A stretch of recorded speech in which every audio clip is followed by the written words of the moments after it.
우리 같이 인사할까요? 반갑습니다. 그 다음에 뭐라고 인사할 것 같아요? 우리가 어떻게 인사하냐면은 함께해서 참 좋습니다. 그렇게 인사하겠습니다. 그리고 해피 뉴 이어. 마지막으로 그리스도 완전 충만 일체연의 감사. 네.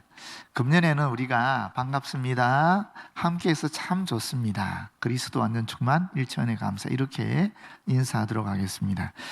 우리 교회가 2016년부터 주제가 만남, 2017년에는 개혁, 2018년에는 감사, 2019년에는 제자, 2020년에는 한 몸, 2021년에는 회복, 2022년에는 임재, 2023년에는 배움, 2024년에는 부흥, 그리고 2025년에는 모임, 이런 주제로 목회 주제를 정하고 또 비전으로 선포하고 왔는데 앞으로도 이렇게 갈 것입니다.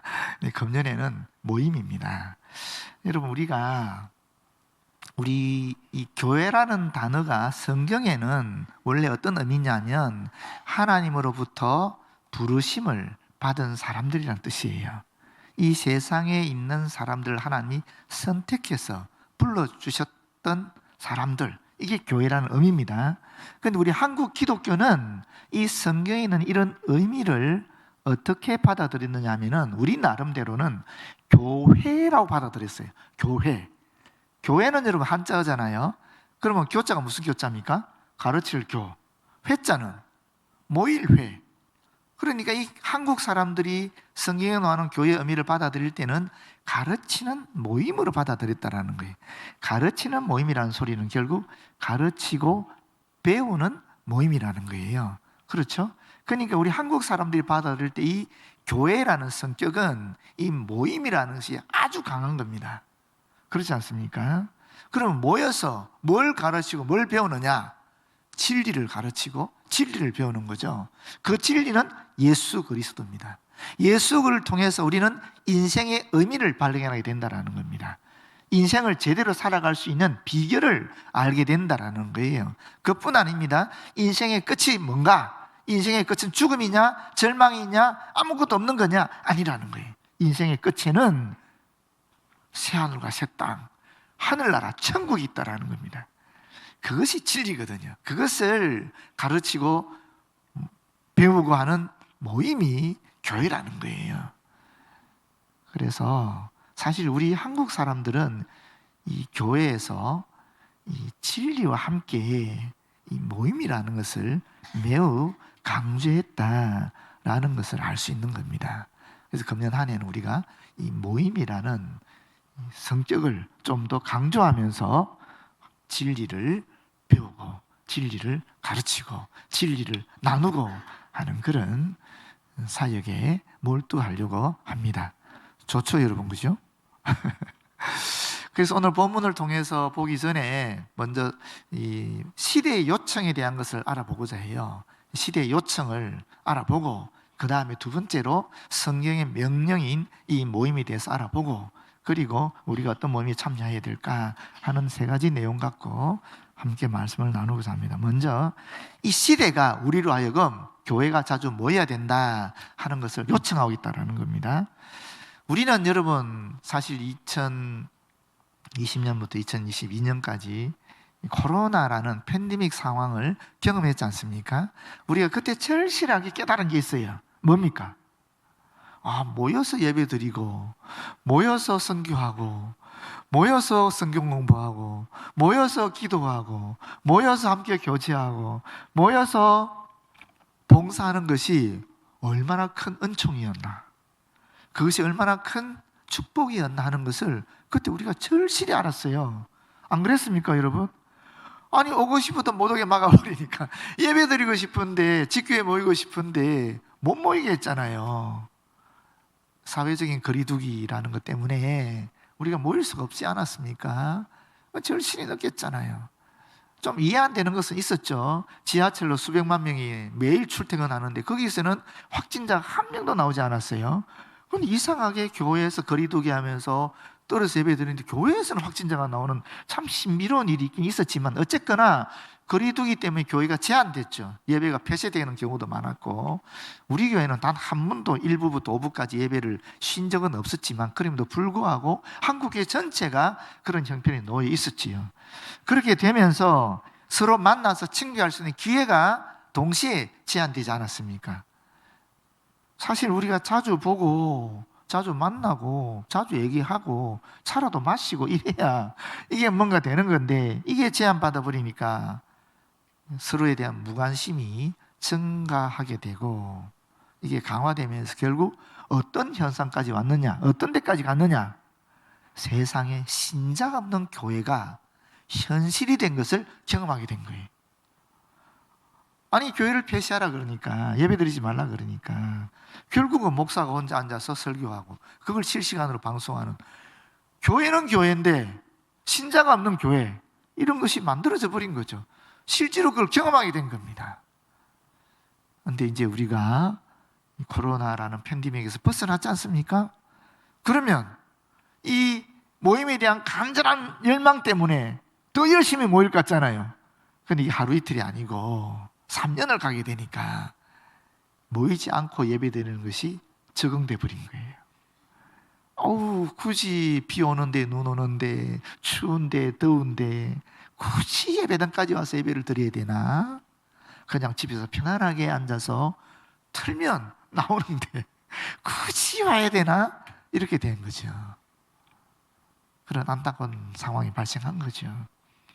그렇기 때문에 우리가 이 모임이라는 교회의 성격을 이번에 다시 한번 확인하고 다시 살려야 되겠다, 그런 의미로 이 모임이라는 주제를 하나님이 저희에게 주신 것입니다. 두 번째는, 시대적 요청에서 두 번째는 저걸 좀 보시기 바라요. 이 화면 좀 틀어주세요. 보시게 되면 한국교회 트렌드 2025라는 책이 있어요. 그게 목회 데이터베이스 연구소에서 나온 건데 방송실에서 안 나오네요. 그 책은 사실 우리 교회도 그 목회 데이터베이스 연구소를 통해서 우리가 설문조사 한 적이 있지요. 그게 정리가 돼가지고 매년 지금 책이 나오고 있거든요. 그게 한 9월경에 나옵니다. 그래서 2025년을 미리 예상하고 우리 교회가 어떤 형태로 이 목회 주제나 방침을 정해야 될지를 알려주는 아주 소중한 그런 설문조사를 통한 통계 자료들을 갖고 만든 겁니다. 거기 나온 게 있는데 준비된 영상이 안 나오네요. 그럼 그냥 제가 말씀드리겠습니다. 이 한국교회 트렌드 2025에서 10가지 경향성을 얘기했습니다. 트렌드라는 게 경향을 얘기하는 거잖아요. 앞으로 2025년 한국교회가 이런 형태로 갈 것이다 하는 그런 경향을 얘기하는 것인데 10가지 얘기를 했어요. 첫 번째가 뭐냐면 유반젤리즘이라는 겁니다. 이거는 유튜브 플러스 이반젤리즘이 합쳐진 신조어입니다. 유튜브는 너무 다 아실 거고, 이반젤리즘이라는 것은 전도, 좋은 소식을 전한다라는 뜻입니다. 이게 두 개가 합쳐진 거예요. 그래서 유반젤리즘이라는 말을 쓰거든요. 이제 떴네요. 거기 보시게 되면 코로나 상황을 통해서 우리 기독교인들이 이 미디어를 접하는 것이 폭발적으로 증가된 겁니다. 유튜브를 통해서 설교를 듣고 찬양을 듣고 성경 공부를 하고 하는 일들이 많이 생기게 된 거죠. 그러면서 이 유튜브가 일종의 우리 신앙생활에 있어서 보완제가 된 거예요. 그런데 여러분, 1대1로 유튜브를 통해서 말씀 듣고 찬양하고 성경 공부하고 가게 되면 어떻게 되겠습니까? 개인적인 신앙생활이 되는 거죠. 개인화가 이렇게 되고 오히려 어떻게 되면은 이 폐쇄적일 수도 있고요, 닫힌 신앙생활이 될 수 있어요. 그래서 이 유튜브를 통한 신앙생활은 보완제라는 말을 하는 겁니다. 신앙생활에서 보완제라는 겁니다. 그럼 주재료는 뭐겠어요? 우리가 모여서 함께 예배드리고 함께 말씀 듣고 함께 기도하고 함께 공부하고 함께 봉사하고 하는 것들이란 말이에요. 이 모임이 주가 돼야 되고 이 유튜브는 보조가 돼야 되는데 이게 우선순위가 바뀌게 되면 문제가 생기게 된다는 거예요. 그래서 우리가 더욱 모이게 힘써야 된다 하는 그런 방향을 제시한 겁니다. 두 번째는 멘탈 케어 커뮤니티입니다. 이거는 정신 건강에 대한 문제인데 최근 2주를 기준으로 자신의 정신 건강 상태를 묻는 설문조사를 했는데 출석 교인의 20% 이상이 우울하다거나 불안을 느꼈다라는 거예요. 우울은 23%, 불안은 20%를 출석 교인들이 느꼈다라는 거예요. 심지어 목회자들도 20%가 우울을 느끼고 17%가 불안을 느꼈다라고 고백하고 있어요. 게다가 교인의 경우에 중독으로 인한 고통 경험이 11%가 있고요. 자살 충동은 7%로 나타났다라는 거예요. 그러니까 이게 지금 우리 출석하는 교인들에게 있어서 이 정신 건강이 심각하다라는 겁니다. 근데 여러분, 이 정신 건강에 있어서 이 정신을 힘들게 만드는, 고통에 빠지게 하는 이 가장 근원적인 이유가 어디에 있는 것 같습니까? 뭐 신학적으로 얘기하면은 죄라 그러겠지만, 그러나 인간적으로 보게 되면은 사실은 저는 홀로 의식이라고 생각해요. 홀로 의식. 아, 나 혼자밖에 없구나. 아무도 나에게 관심을 가지고 있지 않구나. 나는 이 땅에 나밖에 존재하지 않구나. 이런 외로움, 혼자 된 이런 생각이 모든 불안이나 우울이나 이런 것들을 발생한다고 생각해요. 근데 여러분, 이런 의식은 사실은 함께 모이면 해결되지 않겠어요? 함께 모여서 대화하고 함께 모여서 내 고민을 나누고 또 함께 모여서 서로 격려하고 지지하면 이게 자연스럽게 해결되는 것들이거든요. 또 혼자 갖고 있는 그 고통이나 고민이 같이 잡으면은 아, 나만 그런 게 아니네. 이 사람도 똑같은 고민을 하고 있네. 이 사람도 같은 고통 속에 있네. 하면서 치유가 되는 거예요. 나만 그런 게 아니니까. 그리고 또 서로 자극도 되겠죠. 이건 뒤에 얘기하겠습니다만은 함께하면 해결되는 거예요. 그래서 이런 시대일수록 우리가 교회에서 자꾸 모이는 그런 기회를 제공해야 된다라고 얘기하고 있는 겁니다. 세 번째는 포텐셜 레이어티인데, 이 레이어티라는 말이 평신도거든요. 그 평신도 사역이 점점 더 강화되어 나가야 된다라고 얘기하는 겁니다. 여러분, 이건 무슨 말이냐면 한국 교회에 부교역자 사역 기피 현상이 일어나고 있어요. 그리고 이 목회자가 되기 위한 과정이 신학대학원 과정인데 거기 지금 미달 현상이 일어나고 있는 거예요. 지금 장로의 신학대학원을 제외하고는 거의 다 미달입니다. 우리 교회도 지금 이정호 목사님 후임으로 사실은 한 분을 선택을 했거든요. 그분이 와서 인터뷰도 했고 면접도 했고 또 언제 오겠다는 얘기 다 했었어요. 근데 돌아가고 나서 갑자기 다른 교회 가셨어요. 굉장히 당황스러웠습니다. 그리고 다시 우리가 또 광고에서 또 사람을 또 선택을 하려고 뽑았는데, 우리가 이렇게 광고를 했어요. 교구 사역이나 청년부 사역에 필요한 부목사님 뽑습니다라고 올렸거든요. 그래서 적당한 분이 계셔서 이제 인터뷰하려고, 면접을 하려고 연락을 드렸습니다. 목사님을 보니까 청년부 사역이 훨씬 더 우리에게 적합할 것 같습니다라고 연락을 드리니까 그러면 안 오겠다라는 거예요. 나는 교구 사역 하려고 하지 청년부 사역은 안 하겠다라는 거예요. 그래서 또 못 뽑았어요. 또 유보됐어요. 제가 우리 교회에서 10년 차인데 10년 동안 있으면서 이 부교육자 문제로 고통받은 적이 한 번도 없었습니다. 근데 이게 이제 우리 교회에도 현실이 된 거예요. 제가 얘기를 듣긴 했지만 실제로 제가 경험한 건 금년이 처음이에요. 지금 이런 현상이 일어나고 있어요. 그러면 지금 부교육자 수급이 문제가 생겼다면 어떻게 되겠어요?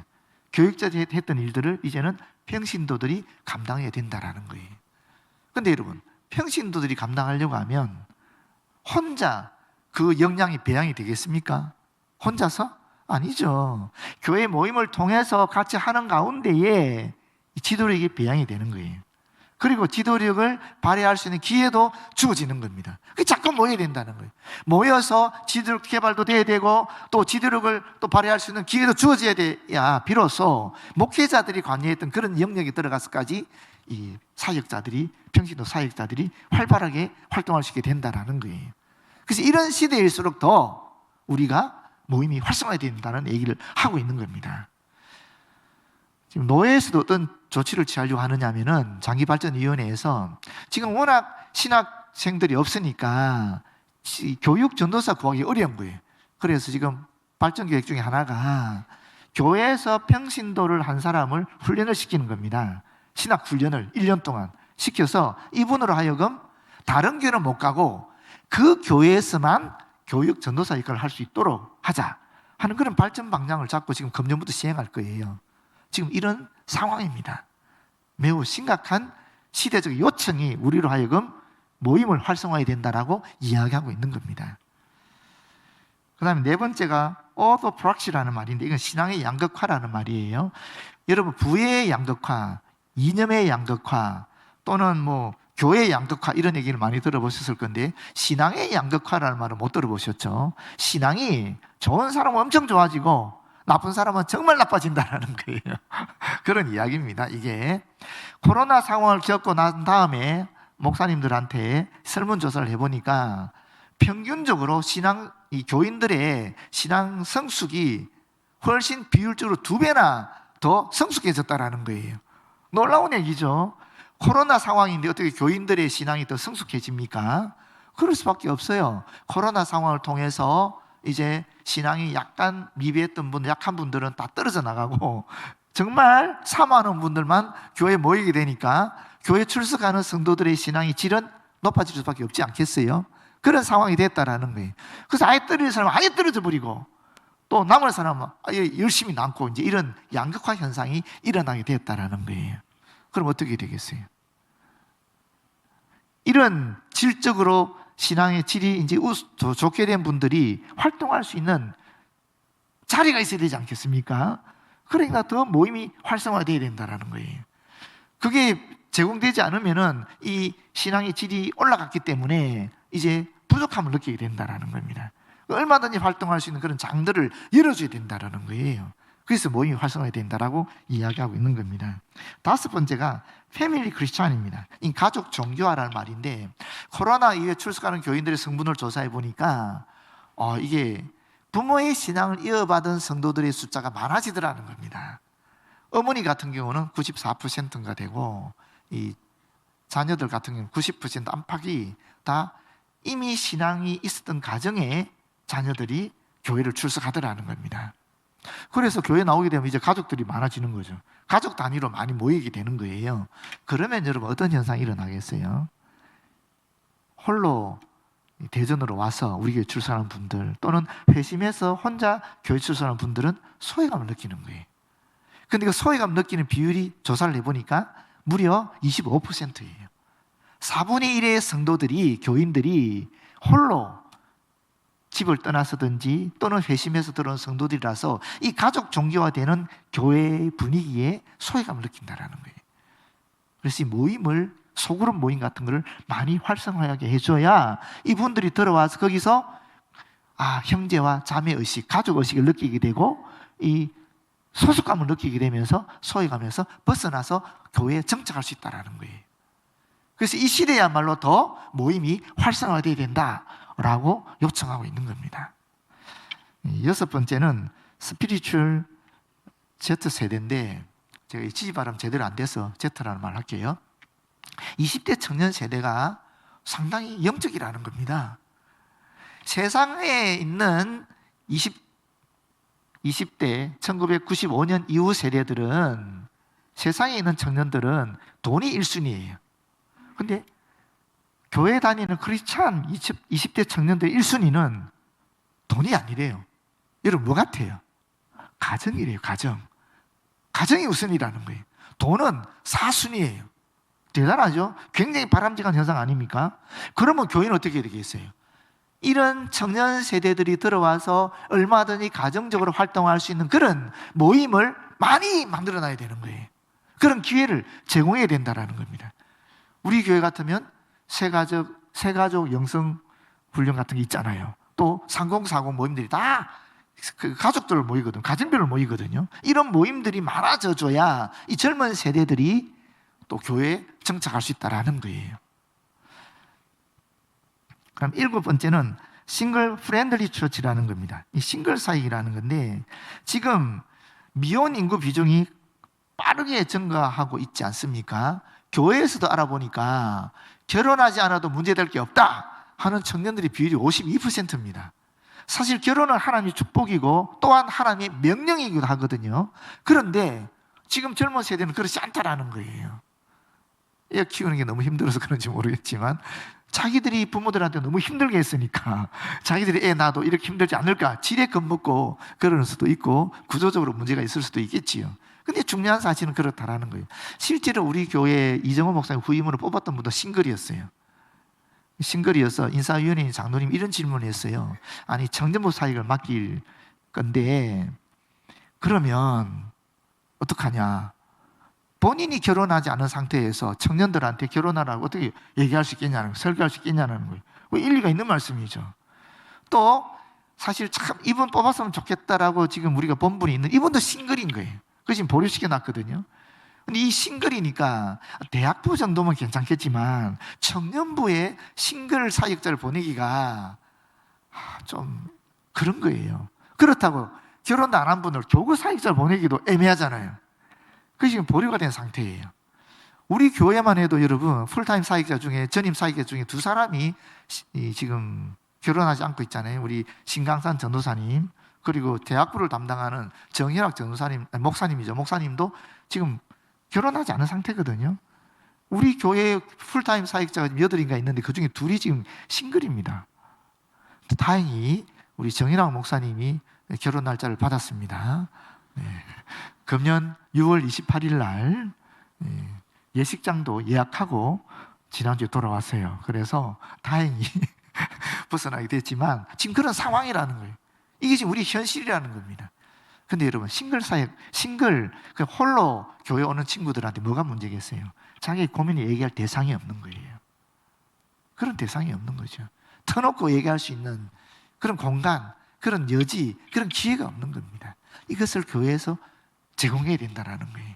그래야 이 모임을 통해서 싱글들이 모여서 자기들 고민도 얘기하고 또 신앙도 상담하고 그러다가 얼마나 좋은 현상이 일어나겠습니까? 결혼으로까지 갈 수 있는 거죠. 우리 교회 청년들이 결혼을 많이 하는데 보니까 다 어떤 경우냐면은 같이 한 목장에서 부목자로 같이 섬기다가 서로 얘기하는 시간도 많아지고 시간도 많이 보내고 또 신앙의 색깔도 비슷하고 하니까 결혼이 되는 거예요.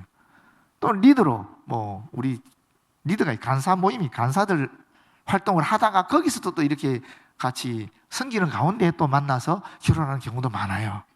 모여야 되는 거예요. 일단 모여야 뭔가 사건이 생기는 거예요. 역사가 일어나는 거예요. 안 모이면 아예 그런 일이 없는 거죠. 그런 모임을 자꾸 만들어줘야 된다는 겁니다. 그럼 8번째가 시니어 미니스트리인데 이 고령 교인 사역이죠. 어르신들이 얼마나 외롭습니까? 그렇지 않습니까? 어르신들이 설문조사해 보니까 이렇게 말씀하고 있어요. 같은 나이대의 교인들과 교제하고 소그룹 활동을 원한다는 것이 54%를 차지하고 있어요. 어르신들이 그걸 원하는 겁니다. 그 원하는 걸 만들어줘야 되지 않겠습니까? 이런 모임들을 자꾸 만들어야 된다는 거예요. 어르신들을 위해서도. 9번째가 솔트리스 처치입니다. 이거는 세속화라는 말인데 세속화라는 것이 종교적인 영향이 점점 감소하는 걸 얘기하거든요. 오히려 세상의 영향이 더 강화되는 걸 얘기하는 거예요. 개인적으로 보게 되면 개인적으로 보게 되면은 내가 성경적 가치관으로 이 중심 잡고 살아가기보다는 세상적 가치관이 내 중심이 되어 살아가는 걸 얘기하는 거예요. 그런 그리스도 인구가 점점 늘어난다는 것이고 또 사회적으로 보게 되면 교회가 사회의 영향을 받기보다는 오히려 교회가 사회를 비판하고 비난하는 그런 세상을 얘기하는 겁니다. 지금이잖아요. 지금 우리가 딱 이 세상과 살고 있기 때문에 이럴수록 더 교회 공동체 안에서 모임을 활성화하고 그 모임에서 기독교적인 세계관, 성경적인 세계관을 가르치고 또 나눠야 된다는 거예요. 또 그런 세계관을 가지고 세상에 나와서 봉사하고 전도하는 역할들을 해야 된다는 겁니다. 그래서 모임이 더 활성화돼야 된다고 이야기하고 있습니다. 마지막으로는 이 미션 비욘드 트래디션이라는 말인데 이 선교 트렌드가 바뀌었다는 거예요. 여러분 아시죠? 제가 지난 여름에 휴가 때 속초를 갔다가 속초 시장을 갔는데 거기 이 돈을 세는 부분 그 카운터는 한국 사람이 있는데 그 뒤에서 음식을 만들거나 포장을 하거나 하는 분들은 전부 외국인들이더라고요. 깜짝 놀랐어요. 제가 안에서 일하는 사람 중 한국인을 한 명도 못 찾았어요. 정말 한 명도. 이거 심각하지 않습니까? 근데 이게 속초만 그렇겠냐고요. 그 지방의 거의 대다수가 다 그렇답니다. 아주 심각한 상황이에요. 그러니까 우리나라에 이제 떴네. 우리나라에 이주민이 엄청나게 많아지는 겁니다. 그래서 선거의 방향이 달라지는 거예요. 이제는 옛날에는 외국에 나가서 했잖아요. 외국에 나가야죠. 여전히 나가야 되지만 이제는 우리 국내 안에 이주민들이 너무 많아진 거예요. 우리는 더하죠. 카이스트가 있으니까. 여기 엘리트 그룹들이 있는 것이고, 엘리트 그룹뿐 아니라 노동 인구들이 이주하는 분들이 너무 많은 거예요. 그래서 선교의 방향성이 이제는 전략적으로 이 이주민 선교, 또 외국에서 우리나라에 들어와 있는 내국인 선교, 이런 것들이 돼야 된다는 거예요. 그래서 모임을 활성화해야 되는 거죠. 모여서 선교해야 되고, 또 우리 내국인과 또 우리 이주민들과 소통할 수 있는 그런 모임들이 점점 더 활성화되어야 된다라고 얘기하고 있는 겁니다. 여러분, 이런 것이 시대의 요청입니다. 이거는 우리가 하고 안 하고 문제가 아니에요. 이렇게 해달라고 요청이 되어지는 겁니다. 이것을 우리가 수용하게 되면 우리 교회는 존립할 수 있는 거고, 이게 수용이 안 되면 교회가 존립하기 힘들어지는 겁니다. 지금 그런 상황이라는 겁니다. 그러면서 오늘 말씀을 보시게 되면 하나님이 오늘 본문의 말씀을 통해 우리에게 명령하는 것도 모여라는 거예요. 자꾸 모여라는 겁니다. 약속하신 이는 미쁘시니, 이 미쁘시다는 말이 아름답다는 말 아닌 건 아시죠? 신뢰할 만하다, 믿을 만하다, 신실하다, 그런 말이죠. 누구세요? 하나님이시죠. 하나님께서 우리가 믿는 도리의 소망을 움직이지 말면 굳게 잡고 흔들리지 않고 굳게 잡으라는 건데, 그게 뭐냐? 우리의 소망의 고백입니다. 우리의 소망의 고백이 뭡니까? 예수를 그리스도로 고백한 다음에 우리에게 주어지는 영원한 생명에 대한 소망이죠. 하늘나라에 대한 소망이죠. 이것을 굳게 흔들리지 말고 잡으라는 겁니다. 그러면서 뭐라 그럽니까? 그런 하늘나라의 소망을 붙잡은 가운데에 이 땅에서 어떻게 되는가? 서로 돌아보아 사랑과 선행을 격려하며 라고 얘기하고 있습니다. 서로 도와보라 하는 말은 우리가 계속해서 서로에게 관심을 가지자는 말이거든요. 사랑과 선행의 격려를 위하여 관심을 가지자라는 거예요. 여러분, 사랑, 하나님의 존재가 사랑 아닙니까? 예수께서 우리에게 보이신 것이 사랑 그 자체 아닙니까? 예수께서 우리에게 말씀하셨잖아요. 서로 사랑해라. 내가 너희에게 새 계명을 주는데 서로 사랑해라. 내가 너희를 사랑한 것처럼 서로 사랑해라. 그러면 너희가 내 제자인 줄 세상 사람들이 알게 될 것이다 하면서 심지어 원수까지 사랑하라 그러고 있지 않습니까? 바울 사도도 그렇게 얘기합니다. 성령의 은사들을 다 폐기할 수 있을 것인데 사랑의 은사는 폐기해서는 안 된다, 폐기하지 못한다 라고 분명히 얘기하고 있어요.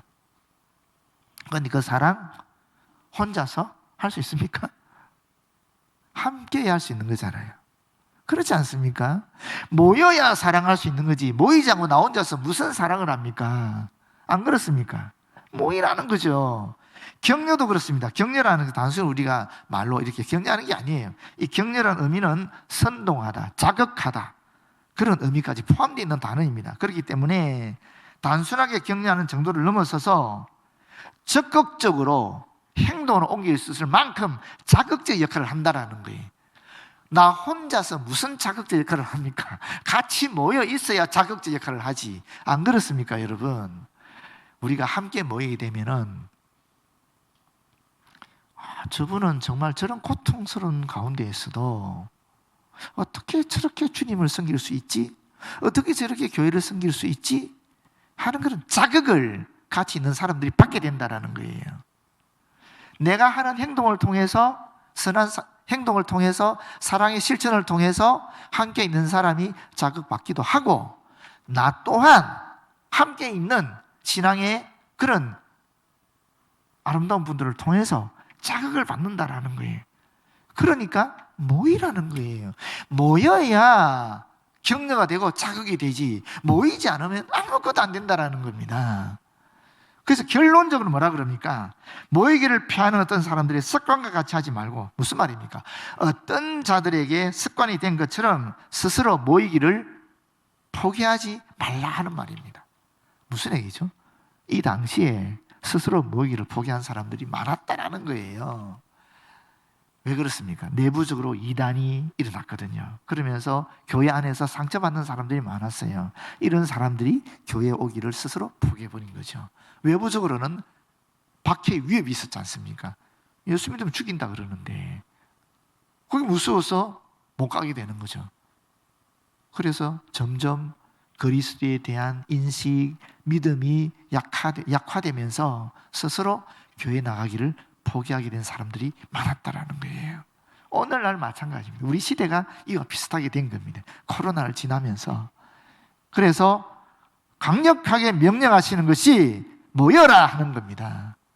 모여라. 제 말이 아니죠. 하나님의 말씀이죠. 모여라.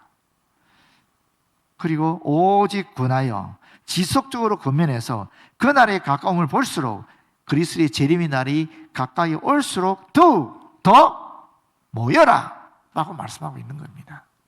교회는 모이지 않으면 존립할 수 없습니다. 반드시 모여야 되는 겁니다. 모여서 뭐 합니까? 예배 드려야죠. 모여서 말씀 공부해야죠. 모여서 기도해야죠. 모여서 가르쳐야죠. 모여서 전도해야죠.